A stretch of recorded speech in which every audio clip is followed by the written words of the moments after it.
Assalamu alaikum. Welcome back to Hilaal Live. Thanks for joining us.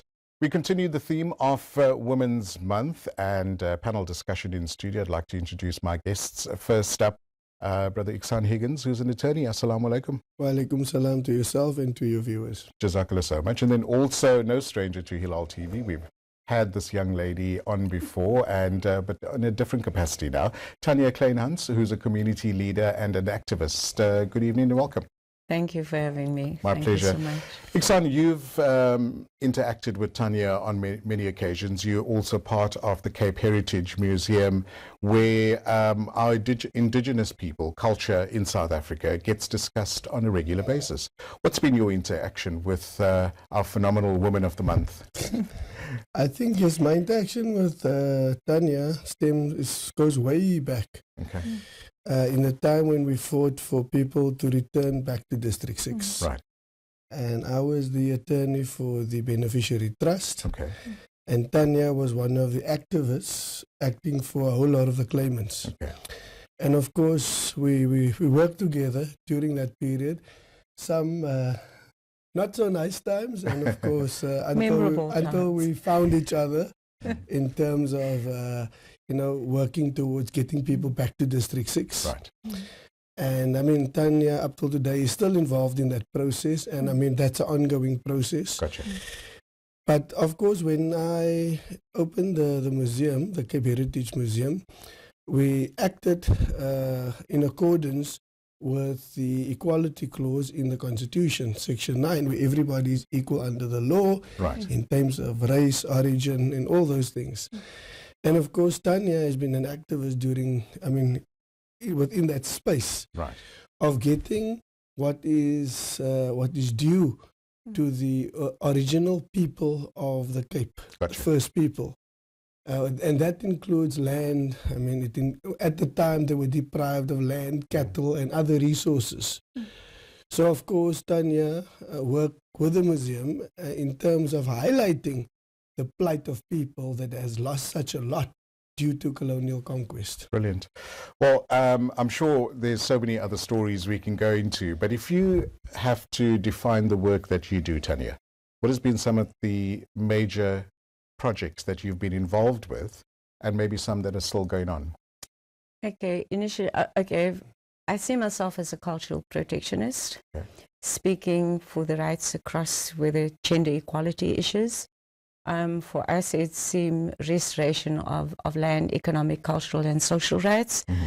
Most times, when you embark on activism and the areas that you define, that should be highlighted, it's not always well received Right. by the general public because it's perception. Yeah. And it's also how, the role of media and how media portrays the action.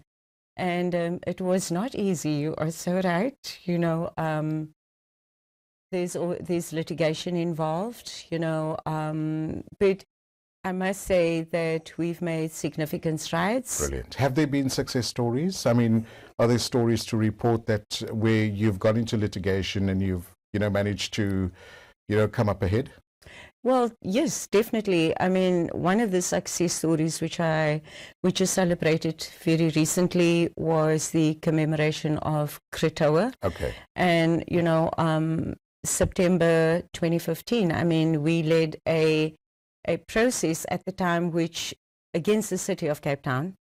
And 27 months later, yes, we were in a holding cell, but we won. Right. And that fundamentally it's an achievement because it speaks to the relevance of a great matriarch. Mm-hmm.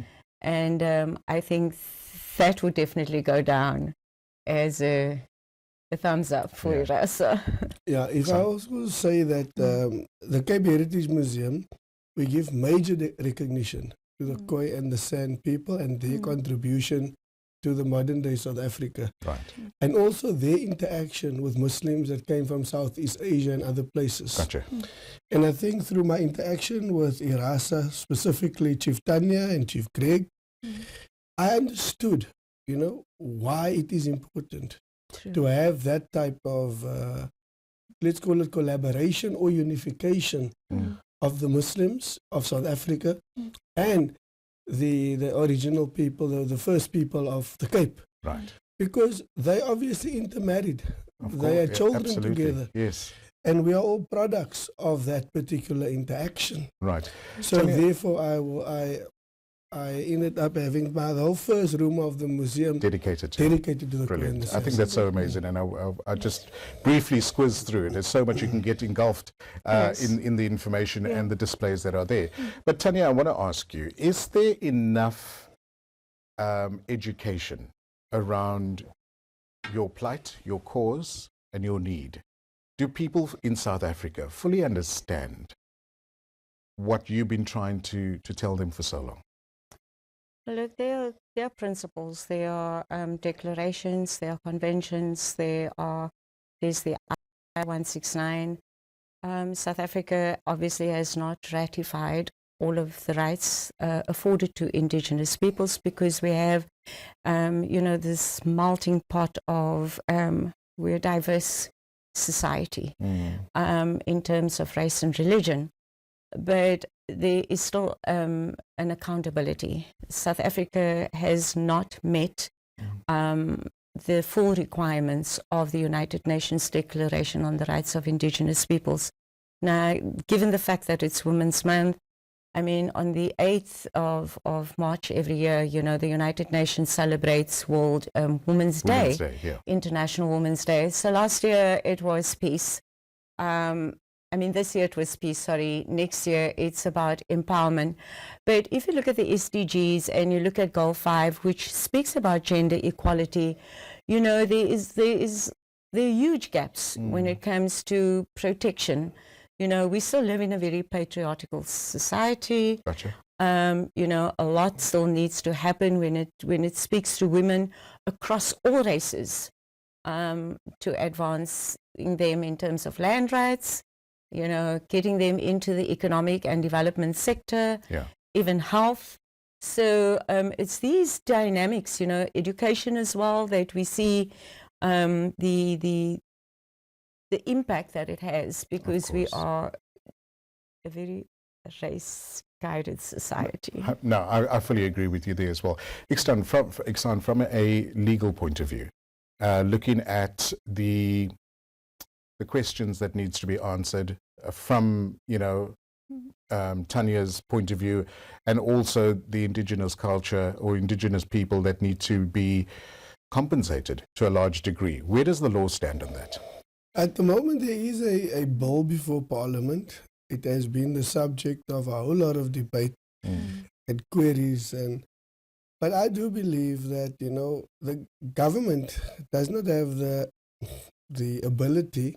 Maybe they have the ability, but they certainly don't have the willpower to proceed with it, because all they always say is, if Khoi and San people and other indigenous groups can't agree on anything, then they're not going to do anything. Wow. But that's always the excuse. It was the same with the Muslim marriages, where they say, well, you guys will have to agree first, but how do you get 2 million people to agree? So the point is, we need to take that first step. Put forward proposals that people can generally agree upon, put that into an act, and you build the jurisprudence on the basis of that. Okay, that's a very good point. Tania, in closing, what is your message to our audience? What is your message to, and I'm not going to use the word your people, our people, because we're all one people. It's just the different cultures that we come from and celebrate as well. But for our audience to better understand your cause and what you stand for, what is the take home? I think it's important that we need to acknowledge that we're not defined by religion. We are defined by indigeneity, and we have a right. This is our land. This is our country. We are living generations, and it's time that we stand together and that we bring forth that which in law, and here I agree with you, is irrefutable rights. And that is where we're heading to. Inshallah. Well, we wish you all the very best, and thank you for being that voice. Because it's not just for indigenous people, it's for anyone that's been affected and deprived from various opportunities as well. Igshaan, in closing, any last words from you? I'd say that it's a blessing that we have people like Tania, female leaders in our country, coming to the fore raising the voices and making sure things get done. Yes. We always say, yeah, well, why didn't you go to Parliament? I think Tania, as a leader, is a lot more useful outside of Parliament. I tend to agree with Igshaan there as well.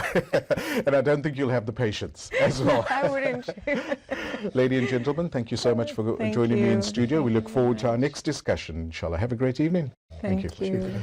And there we go, our phenomenal woman in studio that's making a difference in our community, representing and taking the fight to those that need to hear her cause and her statements as well. It's all that we have for you from our Cape Town studio and our staff at Cape Town studio, Sohail Barnes, Mohammed Parker and myself, Luqman Shadrack. Have a great evening. Assalamu alaikum.